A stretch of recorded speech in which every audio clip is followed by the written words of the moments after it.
नमस्कार दोस्तों, मेरा नाम है अंकित और आप देख रहे हैं जय महाकाल चैनल।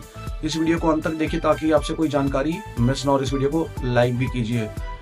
दुनिया में जितने भी देश है ना, वो अपने बजट को अनाउंस करते हैं हर साल।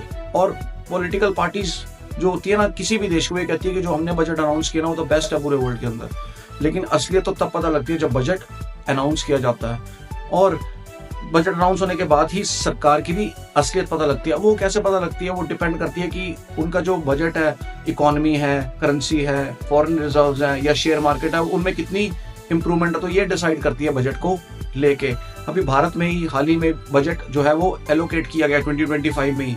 तो मैं बताता हूँ कि भारत के अंदर इन जो फैक्टर्स हैं उनके ऊपर कितनी इंप्रूवमेंट आई है। सबसे पहले मैं स्टार्ट करूंगा फॉरेन रिजर्व्स को लेके। फॉरेन रिजर्व जो है ना दोस्तों, वो लगातार पिछले 3-4 महीने से ना गिर रहे थे भारत के, और वो 701 बिलियन डॉलर से 624 बिलियन डॉलर पे आ गए थे, यानी कि 76 बिलियन डॉलर गिर गए थे, जो कि बहुत बड़ी गिरावट है। लेकिन अब भारत ने रिकवर किया है, 5.5 अरब डॉलर अब ऐड हुए हैं और 630 बिलियन डॉलर पहुंच गया, जो कि बहुत बड़ी खुशखबरी है। अब हमने ना ही केवल गिरावट को रोका है, बल्कि हम वापस रिकवरी भी कर रहे हैं। और अगर हम सेम परफॉर्मेंस पे चलते हैं कुछ हफ्तों तक, तो आने वाले टाइम में 1 महीने के अंदर ही 650 बिलियन डॉलर को ये आंकड़ा छू जाएगा। तो फॉरेन रिजर्व्स में हमें जो है वो राइज देखने को मिला। और दूसरा जो फैक्टर्स है वो है करेंसी। भारत की जो करेंसी है वो पहले से स्टेबल हुई है और 50 पैसे स्टेबल हुई है एज कम्पेयर टू डॉलर, यानी कि स्ट्रांग हुई है।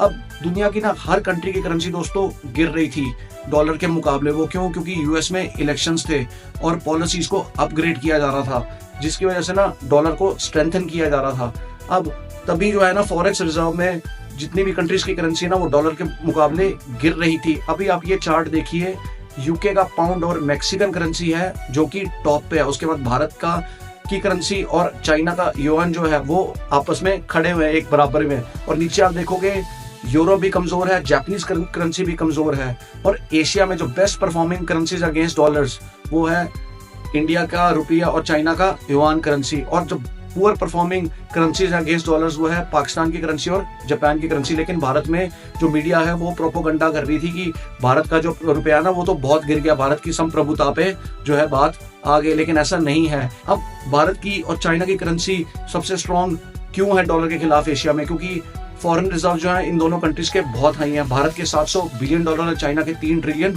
डॉलर हैं।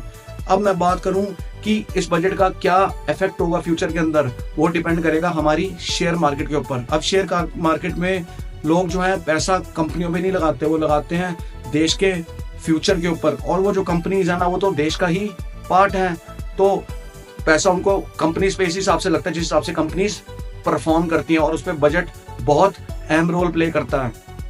अब बजट के अंदर ना ही केवल एलोकेट किया जाता है फंड्स को और बड़ी बड़ी अनाउंसमेंट्स होती हैं, बल्कि इकोनॉमिक रिफॉर्म्स भी किए जाते हैं और पॉलिसीज भी डिसाइड की जाती है। हमारे इकोनॉमिक रिफॉर्म्स बेहतर हैं, इसीलिए जो सेंसेक्स है उसमें 750 पॉइंट का राइज देखने को मिल रहा है, जो कि पिछले 3-4 महीने से लगातार गिर रहा था। तो शेयर मार्केट भी हमारा बूम हो रहा है, ये बहुत अच्छी खबर है। क्यों? हमारे इकोनॉमिक रिफॉर्म्स जो है वो बेहतर है। अच्छा दोस्तों, अब सरकार ने ये बजट तो अनाउंस कर दिया है, लेकिन इसको किस तरीके से इम्प्लीमेंट किया जाएगा ग्राउंड के ऊपर, ये तो आने वाला समय ही बताएगा। पर जो हमारे ये तीनों फैक्टर्स हैं इनके अंदर हमें राइज देखने को मिला है जब से बजट एलोकेट किया गया है। तो दोस्तों, आप क्या कहना है इस बजट के बारे में, प्लीज मुझे कमेंट सेक्शन में लिख के बताइए। और कमेंट में जय हिंद भी लिखिए। जय हिंद, वंदे मातरम, भारत माता की।